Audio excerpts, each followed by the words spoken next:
Cyber নিরাপত্তা আইন ২০২৩ cyber crime দমন ও প্রতিরোধের উদ্দেশ্যে বাংলাদেশ সরকার, বলা যায় আওয়ামী লীগ সরকার, ২০২৩ সালে বহুল সমালোচিত, বহুল বিতর্কিত ডিজিটাল সিকিউরিটি অ্যাক্ট 2018 সেটি বাদ করে, বলা যায় নতুন বোতলে পুরনো মদ, সাইবার নিরাপত্তা আইন ২০২৩ প্রণয়ন করেন। যেহেতু বর্তমানে আইনটি এখনো বলবৎ আছে, তাই আসুন সাইবার নিরাপত্তা আইন ২০২৩-এর বেশ কয়েকটি গুরুত্বপূর্ণ ধারা নিয়ে আজকে সংক্ষেপে আলোচনা করার চেষ্টা করি। সাইবার নিরাপত্তা কি? সাইবার নিরাপত্তা অর্থ হচ্ছে যে কোনো ডিজিটাল ডিভাইস, কম্পিউটার বা কম্পিউটার সিস্টেমের নিরাপত্তা, সেটিকে সাইবার নিরাপত্তা হিসেবে বোঝানো হচ্ছে। এই সাইবার নিরাপত্তা আইন ২০২৩-এর গুরুত্বপূর্ণ একটি ধারা হচ্ছে ২১ ধারা। ২১ ধারায় বলা হচ্ছে, কোনো ব্যক্তি ডিজিটাল বা ইলেকট্রনিক মাধ্যমে মুক্তিযুদ্ধ, বঙ্গবন্ধু শেখ মুজিবুর রহমান, জাতীয় সঙ্গীত কিংবা জাতীয় পতাকা ইত্যাদি নিয়ে, এসব নিয়ে যদি কেউ বিদ্বেষ ছড়ান, বিভ্রান্তি ছড়ান বা কুৎসামূলক প্রচারণা বা প্রপাগান্ডা চালান, সেই ক্ষেত্রে উক্ত ব্যক্তি ৫ বছর কারাদণ্ডে বা ১ কোটি টাকা অর্থদণ্ডে বা উভয় দণ্ডে দণ্ডিত হবেন। এটি অত্যন্ত বহুল সমালোচিত একটি ধারা। এই আইনটি মূলত প্রণয়ন করেছিলেন তৎকালীন আওয়ামী লীগ সরকার। এটি হচ্ছে, বলা উচিত নয়, but it is true that Awami League সরকারের পতনের পেছনের প্রধান কয়েকটি কারণের মধ্যে এই আইনটি প্রণয়ন করাও একটি। আসুন সেদিকে না যাই। এই আইনের ২৫ ধারায় কি বলা হচ্ছে? এই আইনের ২৫ ধারায় বলা হচ্ছে, ইচ্ছাকৃতভাবে কোনো ব্যক্তি যদি ডিজিটাল মাধ্যমে অন্য কোনো ব্যক্তিকে বিরক্ত, অপমান, অপদস্থ বা হেয় প্রতিপন্ন করার কোনো অভিপ্রায়ে আক্রমণাত্মক, ভীতি প্রদর্শক বা মিথ্যা তথ্য প্রচার করেন বা প্রকাশ করেন, সেক্ষেত্রে এটি একটি শাস্তিযোগ্য অপরাধ হিসেবে গণ্য হবে।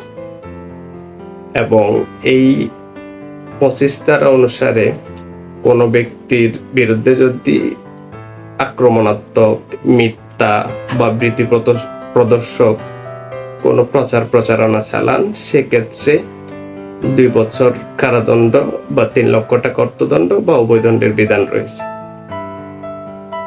এই ধারায়, অর্থাৎ ২৫ ধারায় আরো বলা হচ্ছে, রাষ্ট্রের ভাবমূর্তি বা সুনাম ক্ষুণ্ণ করা বা কোনো ধরনের বিভ্রান্তি ছড়ানো একটি শাস্তিযোগ্য অপরাধ হিসেবে গণ্য হবে। কোনো ব্যক্তি যদি কম্পিউটার বা কম্পিউটার সিস্টেম বা অন্য কোনো ডিজিটাল ডিভাইসে বেআইনিভাবে প্রবেশ করে, অর্থাৎ আনলফুলি যদি কোনো ডিজিটাল মাধ্যমে অন্য ব্যক্তির মালিকানাধীন কোনো ডিজিটাল মাধ্যমে যদি প্রবেশ করেন বা প্রবেশ করে ক্ষতি সাধন করেন, সেক্ষেত্রে এটিও একটি শাস্তিযোগ্য অপরাধ হিসেবে এই আইনের অধীন গণ্য হবে। সাইবার নিরাপত্তা আইন ২০২৩-এ প্রতারণা কিংবা জালিয়াতি করাও একটি শাস্তিযোগ্য অপরাধ মর্মে গণ্য হবে। ডিজিটাল মাধ্যমে যদি কোনো ব্যক্তি জালিয়াতি করেন বা প্রতারণা করেন, সেক্ষেত্রে সাইবার নিরাপত্তা আইনের ২২ থেকে ২৪ ধারার অধীন এই অপরাধসমূহকেও শাস্তিযোগ্য হিসেবে নির্ধারণ করা হয়েছে। এই আইনের ২৬ ধারায় বলা হচ্ছে, কোনো ব্যক্তির পরিচিতি তথ্য সংগ্রহ করে, যদি কোনো ব্যক্তির পরিচিতি তথ্য ডিজিটাল মাধ্যমের থেকে হোক বা অন্য কোনো মাধ্যম থেকে যদি সংগ্রহ করে, তা যদি ডিজিটাল প্ল্যাটফর্মে ব্যবহার করেন, সেক্ষেত্রে উক্ত ব্যক্তি 2 বছর কারাদণ্ডে দণ্ডিত হবেন এবং কি 5 লক্ষ টাকা অর্থদণ্ডও দণ্ডিত হবে। এই আইনে রাষ্ট্রীয় অখণ্ডতা, নিরাপত্তা ও সার্বভৌমত্ব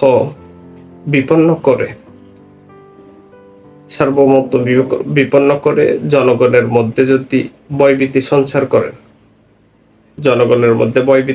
করা হয়, অর্থাৎ এই ধরনের যদি কোনো ব্যক্তি সাইবার সন্ত্রাসী কার্যক্রম অপরাধ সংগঠিত করেন, সেক্ষেত্রে 14 বছর কারাদণ্ডের বিধান রয়েছে। সাইবার সন্ত্রাসী কার্যক্রম সংগঠন করাও শাস্তিযোগ্য অপরাধ হিসেবে গণ্য হবে এই আইনের অধীন। এই আইনের আরো একটি সমালোচিত ধারা হচ্ছে 28 ধারা। 28 ধারায় বলা হচ্ছে, ধর্মীয় মূল্যবোধ বা ধর্মীয় অনুভূতিতে আঘাত করা এটিও একটি শাস্তিযোগ্য অপরাধ।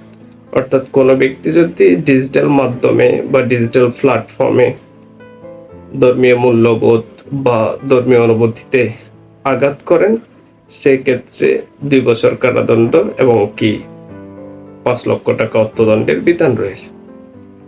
কোনো ব্যক্তি যদি, এই আইন আরো বলা হচ্ছে, কোনো ব্যক্তি যদি কারো বিরুদ্ধে মানহানিকর তথ্য প্রকাশ করেন, অর্থাৎ কোনো ব্যক্তি ডিজিটাল মাধ্যমে ডিজিটাল প্ল্যাটফর্মে অন্য কোনো ব্যক্তির বিরুদ্ধে মানহানিকর তথ্য প্রকাশ করেন, তা কথা বলে হোক কিংবা লিখে হোক কিংবা চিহ্ন প্রকাশ করে হোক, অর্থাৎ দণ্ডবিধির 499 ধারার অধীন যে মানহানির সংজ্ঞা দেওয়া হয়েছে, সেই মানহানির সংজ্ঞায় যদি পড়ে, অর্থাৎ সেই মানহানির অপরাধ যদি ডিজিটাল মাধ্যমে কোনো ব্যক্তি সংগঠিত করেন, সেই ক্ষেত্রে এটিও একটি শাস্তিযোগ্য অপরাধ। 31 ধারায় বলা হচ্ছে, আইন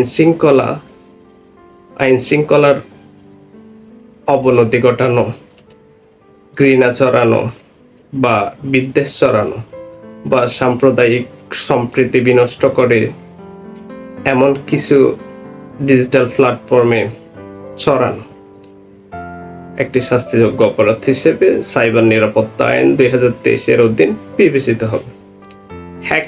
হ্যাকিং এর অপরাধ হচ্ছে 14 বছর কারাদণ্ড।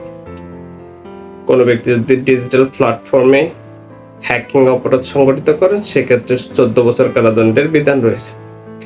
এই আইনের অধীন মিথ্যা মামলা দায়ের করাও একটি শাস্তিযোগ্য অপরাধ হিসেবে গণ্য হবে। এই হচ্ছে সাইবার নিরাপত্তা আইন 2023। আমি চেষ্টা করেছি সাইবার নিরাপত্তা আইনের গুরুত্বপূর্ণ যে ধারাসমূহগুলো রয়েছে তার সংক্ষেপে শাস্তি এবং বর্ণনা দেওয়ার জন্য। যদিও এই আইনটি সম্ভবত রিপিল বা বাদ দেওয়া হবে কিংবা নতুন করে আইনটি সংশোধন করে নতুন করে প্রণয়ন করা হবে। ধন্যবাদ, ভালো থাকুন।